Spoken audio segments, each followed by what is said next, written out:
Chapter 6 Gunslinger Girl.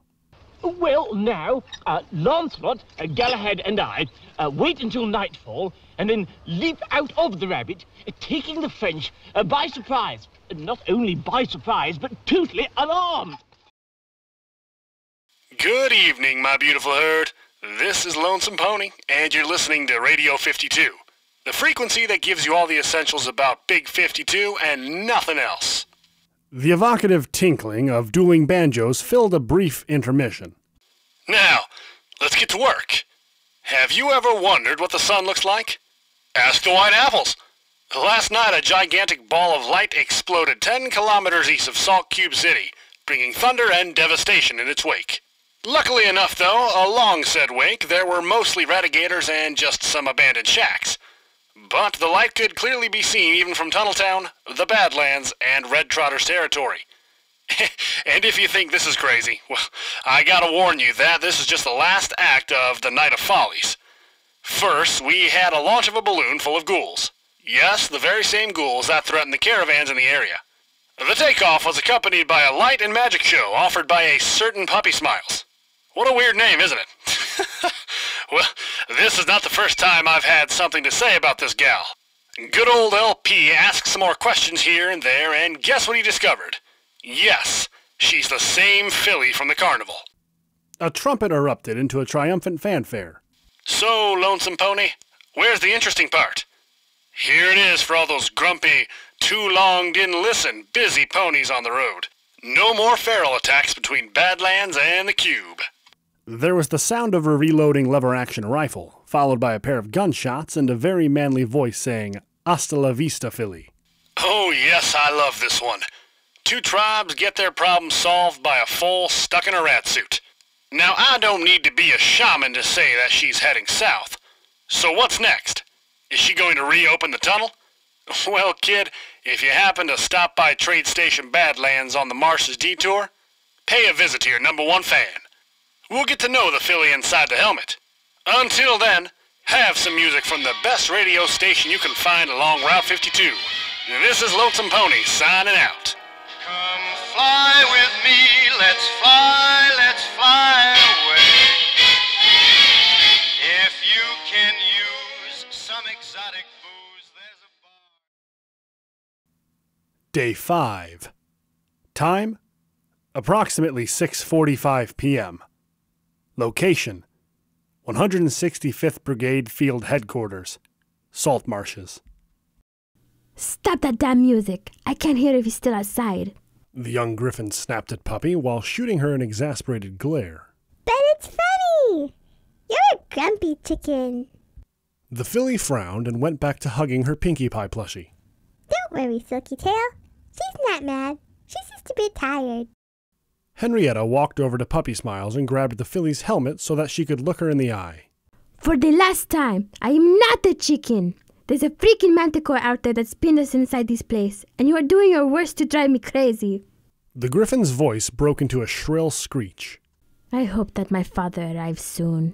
The girl sighed.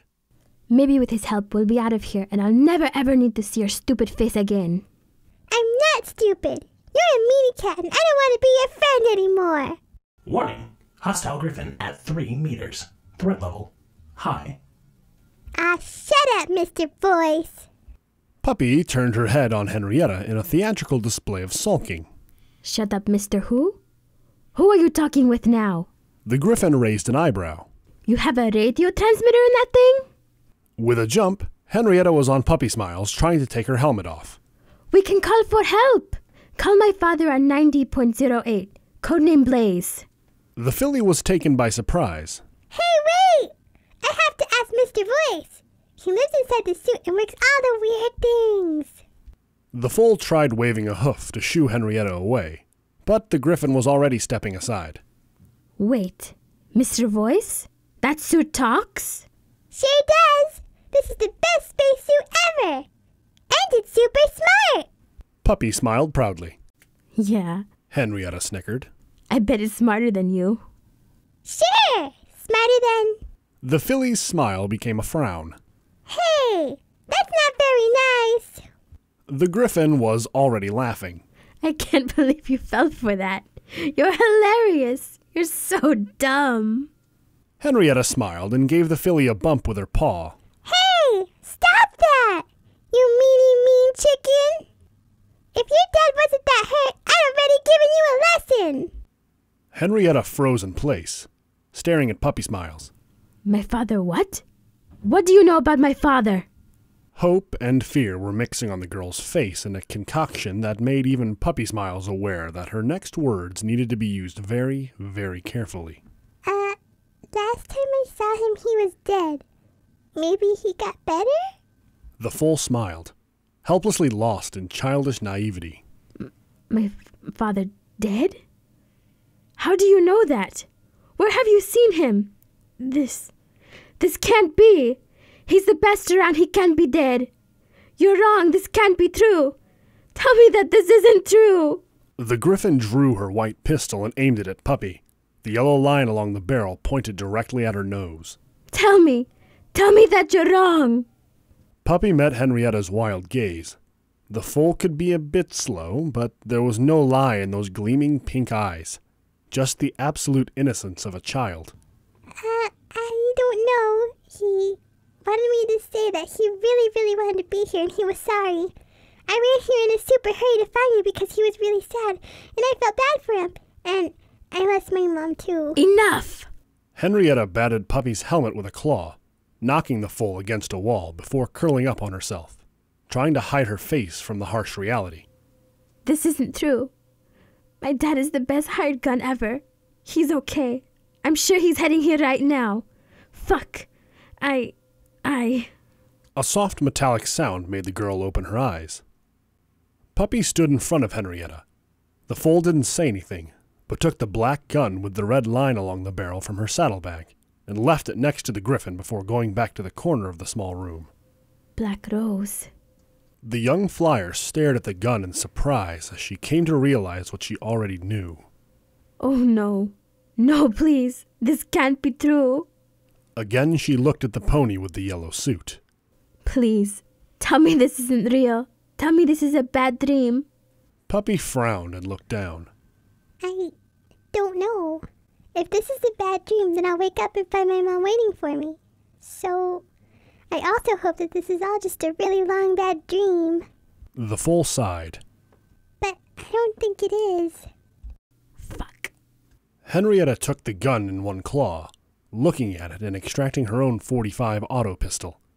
They were identical in every detail but the color. How did it happen? Why were you there? Keep flying, Henrietta. Don't snap now. You learned from the best. You can do better. You must be better. There were 4 chickens flying. Stop calling us chickens. We are griffins and we're better than you filthy ponies. Call me or another griffin a chicken again and I'll make sure it'll be the last time. Capiche? The griffin held Puppy by the neck, keeping her lifted off the ground while she pressed a gun into the filly's chest with her other claw. The foal's eyes were beginning to fill with fear. Puppy tried to break free, but after quite useless struggles, she simply gave up and began to cry. I'm sorry, Miss Griffin. I'll behave. Please stop. Please. Henrietta nodded and put the filly down. Way better. Now there were 4 griffins. Where and when? That burst of anger somehow washed away the first shock, helping the griffin to focus a little more on the situation. Puppy Smiles talked fast, trying her best to not disappoint the scary griffin again. It was earlier. I was going down the road with a friend, and they were in the sky. At the beginning, it seemed that they were doing a pretty show, but then a lot of them got hurt, and they fell from the sky, and then they were all dead. I spoke with the last one before that he was dead, and he told me to come here and give you that black thing, and to say that he was sorry, and that he wanted to go south. And then I poked him to make him open his eyes, but he kept sleeping. I tried really hard to wake him. Please don't be mad at me. I really, really wanted him to get better, but he didn't move. And then Mr. Voice told me that he was dead, and...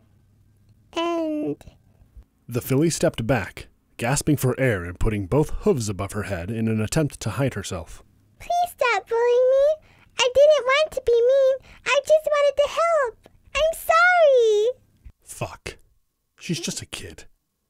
The Griffin hesitated as her anger began to fade. That foal probably didn't even mean chicken as an insult. Nonetheless, someone had to teach her something before she got into real trouble. And guess who's that someone? Muttered Henrietta. Sighing, the half-eagle patted Puppy's helmet. It's cool, really. Call me Henrietta, or Henry, okay? You just lack some style. But don't worry, you'll learn. Now let's find a way out of here. But you're mad at me. Puppy was still hiding her head behind her hooves. No, I'm not mad. Now be a good pony and stand up, okay? But I called you a chicken, and I told you that you were mean. Protested the filly. Just don't do that again, okay? I scolded you and now we're even, alright? So we can still be friends? Puppy tried hopefully. The Griffin sighed. Yes, we can still be friends. Now please be quiet while I think up a plan. Yes, sure. It was easy to say. Maybe a little harder to achieve. But even those simple words were enough to renew Puppy's happy-go-lucky mood. The filly nodded and sat next to the stairs while the Griffin took a look outside. The predator had to be hiding somewhere, probably waiting for them to venture out into the open. Not good. If only I had something better than my guns. I could hope for a lucky shot, but if it doesn't work... The Griffin looked back at Puppy. Hey, you don't happen to have a big caliber gun or some high explosives, do you? I have a rock. It's super rocky. Puppy Smiles proudly showed off the Rock of Destiny to Henrietta. This made the Griffin snicker. Oh yes, exactly what we need, a rock. Sorry, kid, but I don't think I'll let a stupid rock decide my fate. The filly tilted her head, then looked a bit confused at her favorite weapon. I don't think that you're dumb, Rock. But now it's better that you go back sleeping. Please, I am trying to put a plan together here. Stop kissing goodbye to everything you stash in your saddlebags and do something useful, like... Henrietta hesitated. On second thought, just go back and play with Twinklesail. Silky Tail! Yeah, that one. Have fun. Okie dokie! The tea will be served in 5 minutes. Puppy sat down on the stairs, taking the stuffed Pinkie Pie from her bag. Yeah, whatever. Now... The Griffin lowered her voice to a mumble. There's no decent cover, and I'm not sure that I cannot run that thing for more than a couple of minutes. We have to face it, but we lack the firepower. Henrietta sighed in distress. This is ridiculous. Those tanks are full of high explosive ammunition, and we are stuck here with 345s and a rock. In the meantime, Puppy sat her doll on a large flak 8.8 projectile while using another one as a teapot to serve tea. Hey, do you want 6 or 8 sugar cubes in your cup? Do you have a cup? No thanks. I think I have a plan. The Griffin said, without bothering to turn back to the foal. I'll run outside trying to get the manticore's attention. After the manticore starts chasing me, you'll sprint to the nearest tank and get inside. You have to be fast because I can't distract that thing for very long. When you're in the tank, you have to look for the HE ammo. They're big and shiny, like a big can with a pointy head. They should have a red band so they're easy to identify. All right? Yes. Puppy looked for a moment at her teapot, shrugging and putting it away. You just keep an eye on Silky Tail, okay? I don't think that your doll is going anywhere while we're out. Just go inside the tank, grab the big can with the red line, and run back here. When you're done, I'll explain to you the second part of the plan. The Griffin crouched, readying herself for a jumping start. She needed all the speed she had. But she'll be afraid. That filly was a constant source of idiocy and distraction. Puppy, Twinklesail is just a doll. It cannot be afraid. Henrietta walked over to the stuffed Pinkie Pie Silky Tail, grabbed it, and waved it around in front of the filly. See? She is smiling, so she is okay. Maybe when we are back, she will throw us a... HE Flak 8.8? The Griffin's eyes focused on the object being used as a chair for Puppy's toy. Pardon me, where did you find this? The filly in yellow smiled. Soft Air gave me Silky Tail in the glow. No, I mean this one. The chair. Oh, that. It was inside a broken super huge metal cart. It's shiny and clean. I've got plenty of them. From the expression on the griffin's face, Puppy felt like she had to say something more. Do you want one? Henrietta's left eye went twitchy-twitch. Okay, great. Part 1 done. Now part 2. What? But we didn't even... No. Just no. I said part 2. Let's never speak of part 1 again. The griffin's self-control was considerably improving. Listen carefully. I'm trying to lure Mr. Big Bad here at the tower entrance. When the manticore pokes his head in, you have to throw the shell into his mouth and then I'll shoot it. The head goes boom, and no more bullies. Got it? Puppy frowned. So, I throw the teapot inside the jaws, and the movie ends? The what? Yeah, sure. Throw that thing in the manticore's mouth, and I'll do everything else. Now get ready, and don't be scared, okay? Okie dokie. The filly hugged the shell and hid herself behind the wall while Henrietta cautiously stepped out of the building with her wings outstretched. Not even a minute later, the sound of gunshots came from outside, followed by the voice of a griffin who was teasing the manticore with a lot of words that Puppy had never heard before. The foal was super double curious about what was going on outside, but she had been told to stay put and wait. Now this was a dilemma. If Henrietta found her out of place, she was going to be really mad, and the girl was really scary when she was mad. On the other hoof, Puppy was sure that there was something totally cool going on just a few steps away from her. Maybe just a little peek. Outside, it was raining lead while roars thundered in the storm of the battle. Just one. It won't hurt, right? The filly slowly crawled next to the door, always hugging her HE shell and trying to get a look outside. Sneaky, sneaky. I can't see a thing! This isn't fair at all! Suddenly, a blurry silhouette came speeding through the door, rushing to the opposite side of the room and yelling, Now! Now what? asked Puppy Smiles, a little surprised. Snarling and scraping at the concrete, the manticore appeared at the door, trying to get inside but being held out by its size. Puppy found herself looking into the snapping jaws of the fell beast, just inches away from her helmet, and yelped backpedaling. What are you doing, Puppy?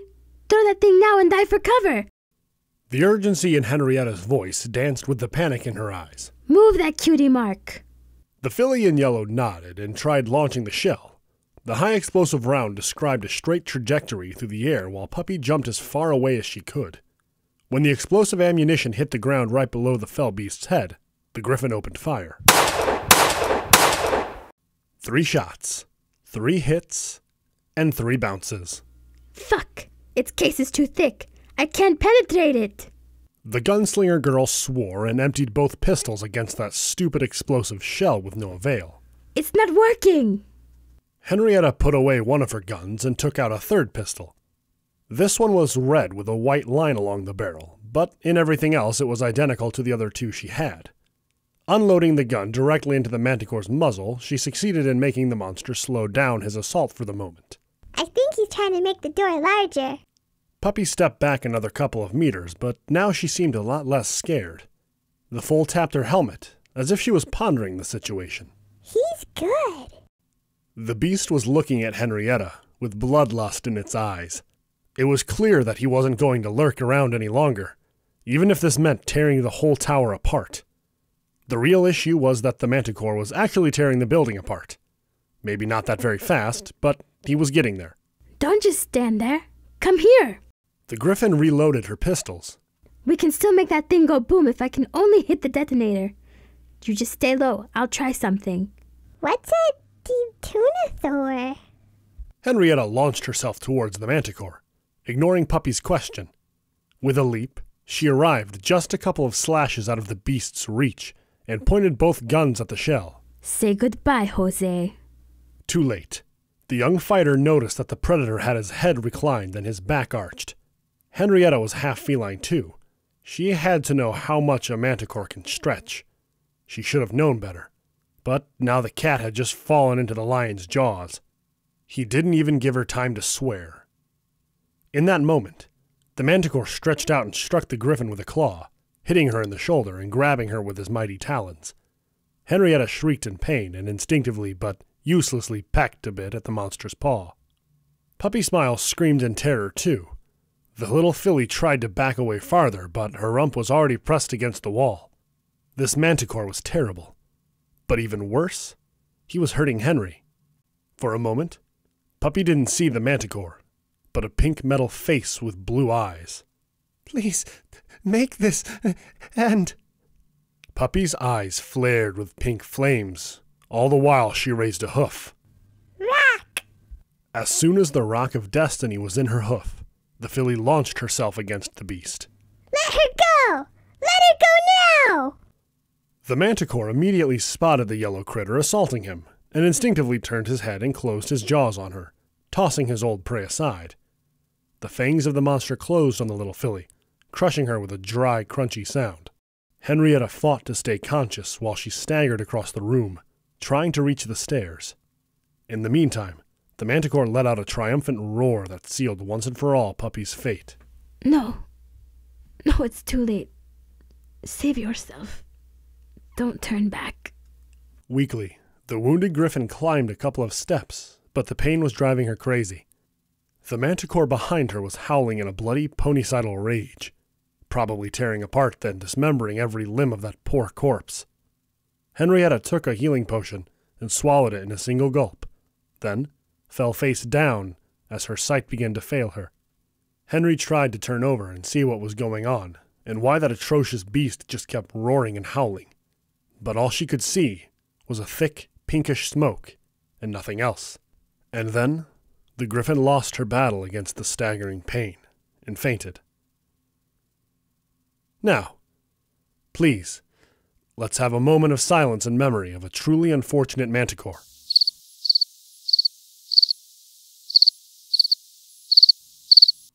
And this is why rule number 1 says no biting. Never. It could be spoiled.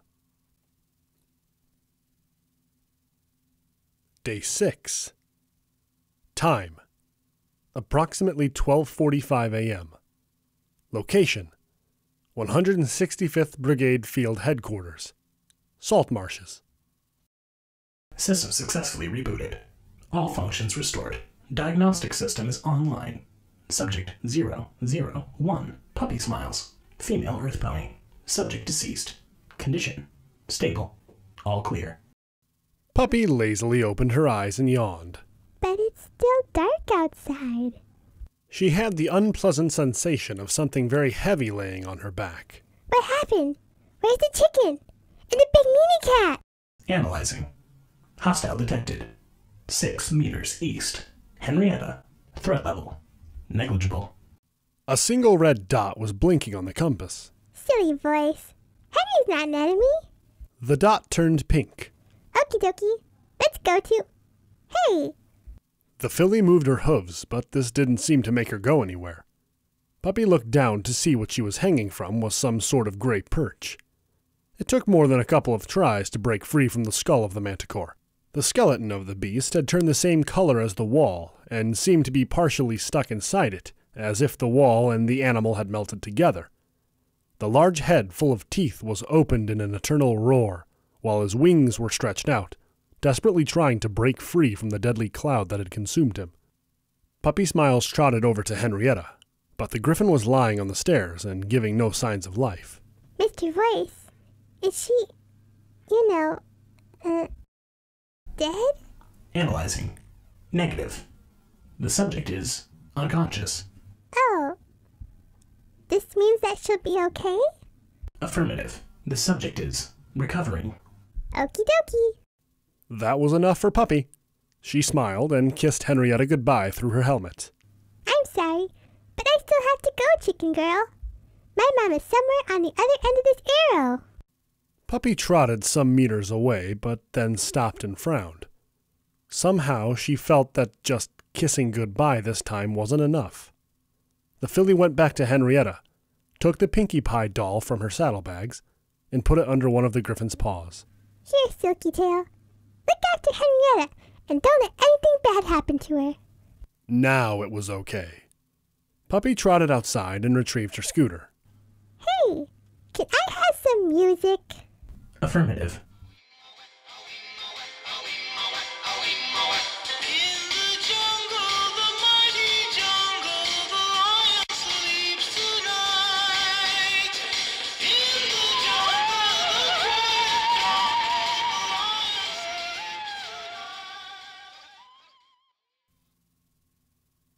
Day 6. Time? Approximately 10 a.m. Location? Griffin's Fall. Salt marshes. Digging in a marsh without a shovel was already torture by itself. But digging your father's grave in this muddy terrain with your bare claws was... no. Just... no. Teardrops fell from the griffin's beak while she swallowed the pain. Every time she tried deepening the hole with the dirt, it filled again with murky water, but she kept digging in silence. He could never bear her crying. He was the most hardened badass mercenary ever. And now, he was dead. Killed by talons. Henrietta dragged the dead body of her father into a shallow hole and pushed him inside. The corpse settled into the mud with a gurgle. The daughter watched the blood-stained feathers sinking into the pool and tried her best to fight back the tears. Fuck. He wouldn't even sink in completely. Not fair, man. Leaving me alone like this? What am I going to do now? Henrietta sighed. She tried being mad at him as if it was the only weapon against her grief. But how hard it was. He was gone. So now what? Why you? Fuck. Just fuck. The griffin began filling the grave again with mud and all the stones and asphalt chunks she could find nearby. With the last stone in place, Henrietta stared at where his beak had been visible just moments before. She took out the black gun and hesitated, then put it away. Instead, she plucked 3 feathers from her right wing and planted them right where she knew her father's chest would lie forever. Tell Mom I'll be fine, okay? Henrietta rubbed her eyes with one claw while she rummaged in her bag with the other, retrieving Silky Tail. The griffin looked into the smiling blue eyes of the stuffed doll and tried to smile back. I'll be fine. Day 6. Time. Approximately 11:30 a.m. Location. Random encounter location. Salt marshes. Hi, I'm Puppy Smiles. One of the 3 slavers, a black earth pony, frowned. I think I've heard that name before. Maybe we should just pass on this one. He looked at the other 2 ponies. They were all well armed, but over the last 2 days, Lonesome Pony kept rambling on about a ghost infesting the northern branch of the Big 52. I'm not afraid of ghosts dripping blood, but if a fall scares the shit out of you, then just keep an eye on the other slaves. The leader of the slavers, a yellow unicorn, glared at his meager haul. A couple of stallions and a foaling mare, way below quota. 40 nails. Grab her. Puppy Smiles was a bit uncertain. There were 6 dots on her compass, but half of them were pink and the other half was red. This had to be another weirdness by Mr. Voice. One of the ponies marked with a red dot approached her cautiously and put a hoof on her back. Come with us, kid. Don't resist. Okie dokie. Where are we going?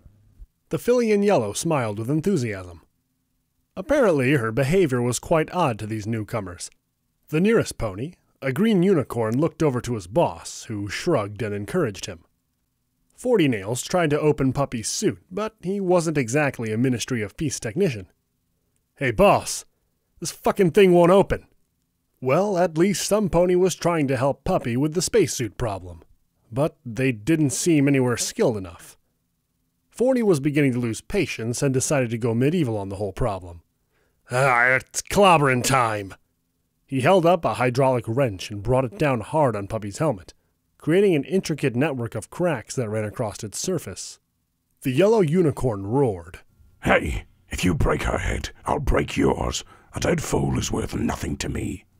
The black slaver simply kept an eye on the other 3 slaves, snickering at the scene.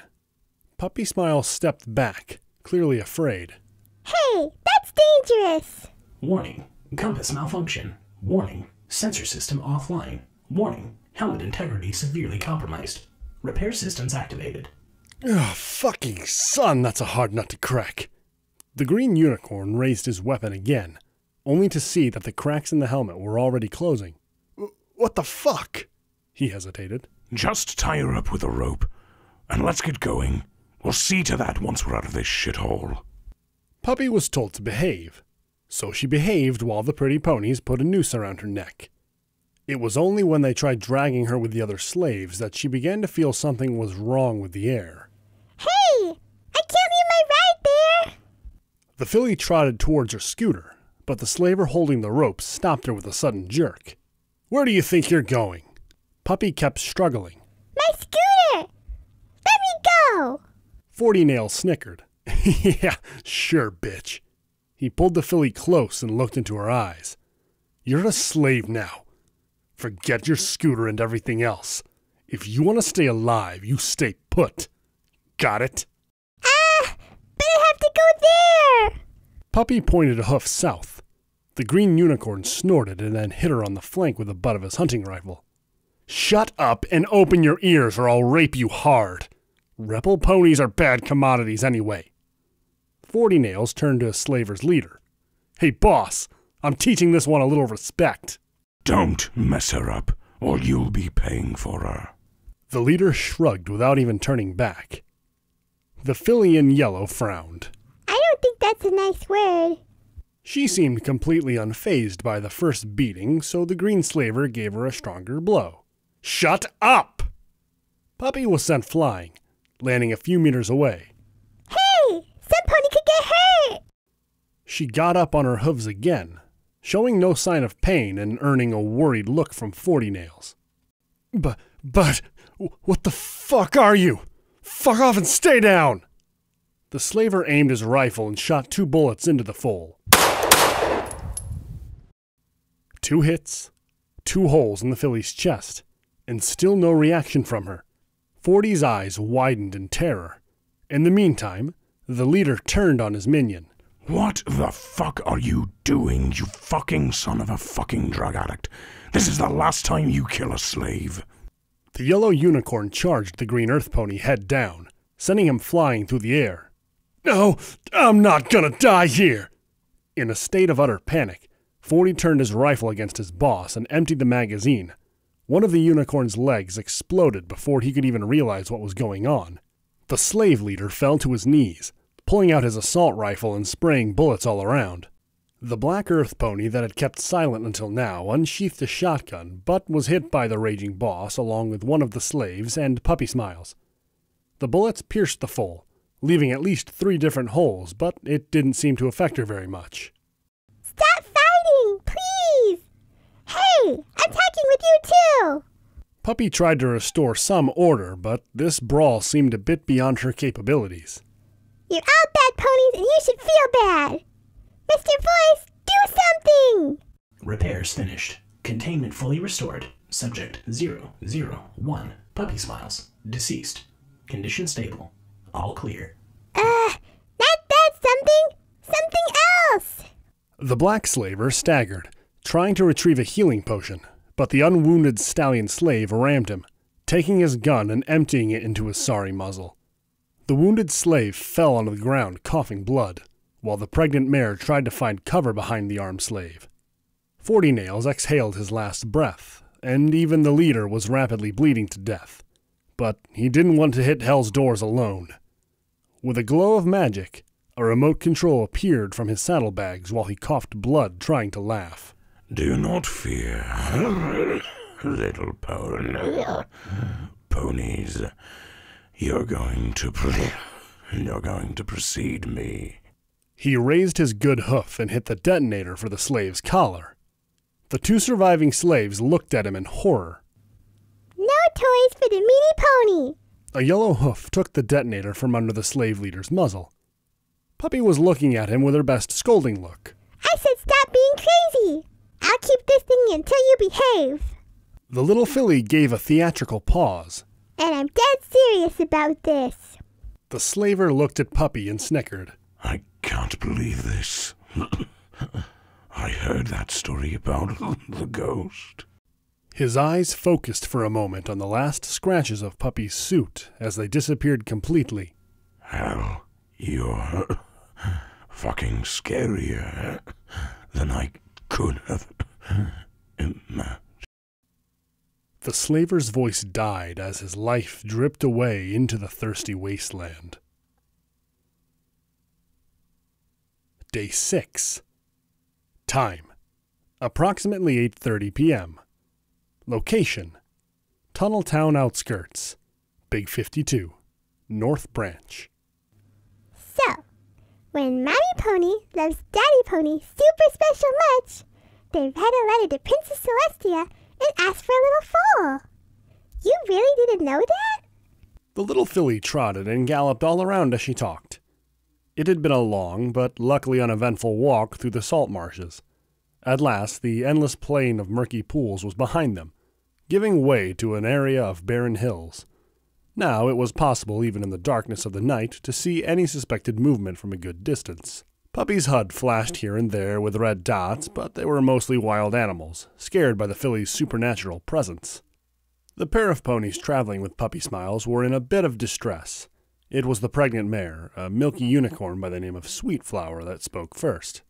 "Well, yes. I guess it works more or less that way. You're quite a chatty filly, aren't you?" Yep. Every pony keeps telling me that. Puppy smiled and completely changed the topic. I hope that you get a filly. Fillies are the cutest! She lowered her voice. Besides, I heard that colts have cooties. It's true. Sweetflower giggled and nuzzled her companion, a brown earth pony named Aso.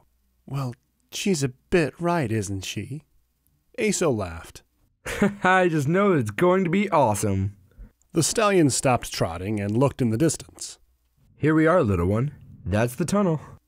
The brown earth pony pointed a hoof to the small group of lights perched on the middle of a steep mountain wall. A large bridge, formed by many stone arches, rose from the swamp, climbing directly toward the mountain like a highway to the sky. Puppy's eyes widened in awe at the sight of such a marvelous thing. It seemed like the road shot upwards like an arrow of awesomeness, and then, bam! It disappeared in the show of colored lights. The filly's two companions were way more interested in her. The foal's eyes shone in the dark, a bright pink light that surrounded the helmet in a ghostly halo. Okie dokie. Shall we go now? Mommy's waiting for me somewhere in there. The foal asked enthusiastically, and Epic failing to notice the alarmed looks the two gave each other. Well, we don't live there, and you need to pay a fee in order to get inside Tunneltown. We are heading to Trade Station Badlands. It's a small hub along the detour. At that point, Aso hesitated, but the mare nudged him, encouraging her mate to speak his mind. After a brief pause, the stallion lowered his eyes and continued. We have to know this. Are you really a ghost? Some sort of guardian angel sent here to protect children? Puppy just tilted her head and giggled. I'm Puppy Smiles, Mr. Pretty Silly Pony. I don't know why every pony keeps calling me a ghostie, but I'm just looking for my mom. Yes, you told us that about 1,000,000 times. Aso gave a tired look at his mate and shrugged. Well, I guess this is all. We owe you our freedom, somehow. So, thank you? I wish I had something to repay you, but we need everything we have just to get home alive. Okie dokie. Goodbye, pretty ponies. Puppy waited until her new friends disappeared from sight, then merrily trotted up towards the bridge towards Tunneltown. Footnote: Level up. Level 5. New perk added. Intense training, Level 2. Strength, Level 6. You can now has a lot of stuff in your bags.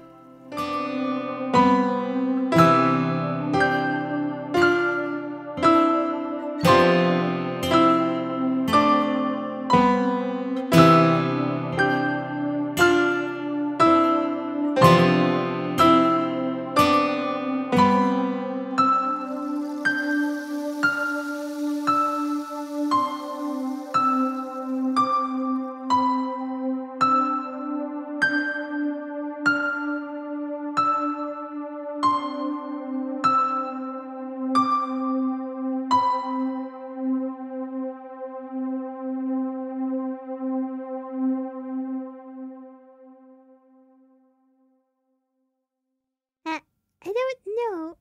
He wanted me to say that he would... I can't do it. I was kind of like distracted by that. So many he's and that reallys and like, what the fuck? If your dad wasn't that hurt, I'd already give you... What the... wow. I already give you a lesson.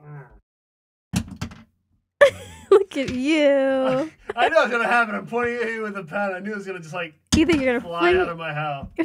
Fly out of my hand, yep. Woo! What? Oh my god, I got so scared. If you hear the thumping, it is me hitting the table because I've jumped. I got scared. You were so focused, I just had to fuck it up for you. Oh, that. It was inside a super... Blah, blah, blah. I was inside a super broken metal huge car. It's clean, shiny. I've got them of plenty. Just do that. Just do that for the rest of the chapter. Just talk. William like Shatner. Yeah, like completely monotone like that. But I'll just add the voice modulation, so it like sounds like that, but it's still. Let's not. Oh my god. This is Silky Tail. Oh my god, Rita, you're so cool. Holy fucking shit. What? That's not where I needed you to say, but That's what. yeah. Oh, that's that's okay. Never that was mind. the line. I was into what? What? What? How did that? What? What's it? Nanny, my litters. Can you not? Can you not? It's D Tuna Thor, not Nanny My Litters. Not nanny, my litters. Are you gonna do the rest? I'm done. You're done? Okay, thank you. System successfully rebooted. All functions restored. Diagnostic system. Diagnostic system. All right. Analyzing. Oh God. Just like lost. Brain fart, man. Just Analyzing. Analyzing what? Analyzing. Negative. The subject is unconscious. You said unconscious. He has no conscience. I can't say He's unconscious. He's unconscious. I don't care if I litter. Analyzing. Negative. The subject is unconscious. Got a little Shatner there for a minute. Repairs finished. Containment fully restored. Ah! Wait, yes, I did. That was correct. It was wrong. You're so conditioned that you fucked up. You're like, that was no. I did bad. Repairs finished. Containment fully. Shit. Now I'm like, okay, don't double think it. Don't double think it. Okay, let me do it one more time. I've officially called you a chola. You did. I did. You. Thank you. My tall Polish friend is the chola. Yes, I am. Jesse is. Yes, it is. Oh. Oh my god, that's horrible. That look of disdain, like, oh my god, she's gonna get Ugg boots. Ew. Get your pumpkin spice latte to go along with that too. I probably will, because I do like pumpkin spice lattes. This is ridiculous. I'm gonna do it. Ridiculous. Enrique Iglesias. Well, we don't live there, and you need to pay a fee in order to get inside Tunnel Town. We are heading to train station Badlands. Damn you. It's a small. Get that tunnel. Fuck you. Here we are, little one. Oh. Here we are, little one. That's the tunnel. Well, I guess we're going to Tunnel Town.